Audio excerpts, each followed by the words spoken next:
Mystic vibration numerology. పేరులో silent letters ఎందుకు ఉంటాయి? న్యూమరాలజీ అనేది ఇంగ్లీష్ భాష నుంచి వచ్చిందే, మీరు ఏమన్నా సరే ఇది ఆర్య సంస్కృతో మరింకో సంస్కృతో లేకపోతే మన వేదాల్లోంచో ఇలా అని చెప్పలేమండి. బికాస్ న్యూమరాలజీ ఎక్కడా కూడా మనము తెలుగులోనూ హిందీలోనూ మలయాళంలోనూ తమిళ్లోనూ చేయం కదా.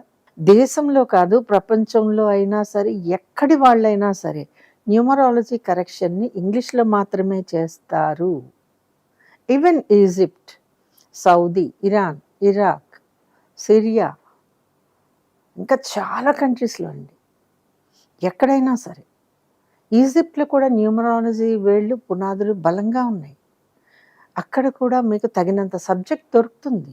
వాళ్ళు కూడా మీకు ఇంగ్లీష్లోనే చేస్తారు.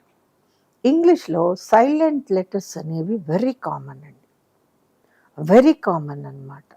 ఏ నుంచి మొదలుకొని జెడ్ వరకు ఉన్న లెటర్స్లో సైలెంట్ లెటర్స్ తోటి వాళ్ళకి ఎన్నో స్పెల్లింగ్స్ ఉంటాయి.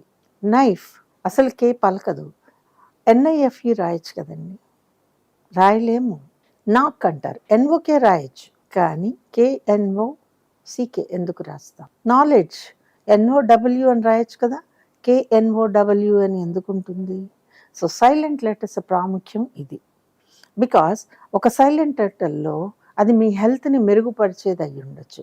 ఒక సైలెంట్ లెటర్ మీ ధనాన్ని వృద్ధి చేసేదిగా ఉండొచ్చు. ఒక సైలెంట్ లెటర్ మీకు కీర్తినిచ్చేది ఉండొచ్చు.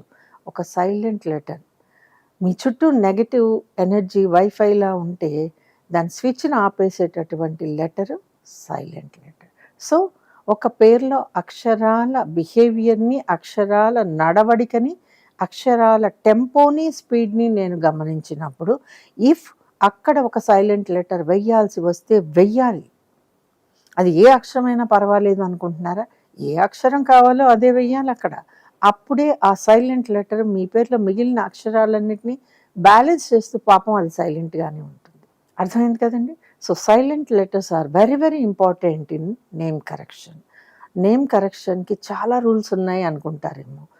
ఎన్ని రూల్స్ ఉంటే అన్నీ ఫాలో కావాలండి. 9 రూల్స్ అయితే ఖచ్చితంగా ఉంటాయి, అవి 9 ఫాలో కావాలి. అలా ఫాలో అయినప్పుడే మనం సైలెంట్ లెటర్స్ వేయాలా, ఒకటి వెయ్యాలా? సైలెంట్ లెటర్ నాకు తెలిసి ఒకటి వేస్తే సరిపోతుంది. ఆ వెరీ రేర్ కేసెస్లో 2 సైలెంట్ లెటర్స్ ఖచ్చితంగా వేసి తీరాలి. అప్పుడు మీ జీవన రథం పరుగులు తీయడం స్టార్ట్ చేస్తుంది. ఈ వీడియో కనుక మీకు నచ్చినట్లయితే లైక్ చేయండి, షేర్ చేయండి, మా ఛానల్ని సబ్స్క్రైబ్ చేయండి.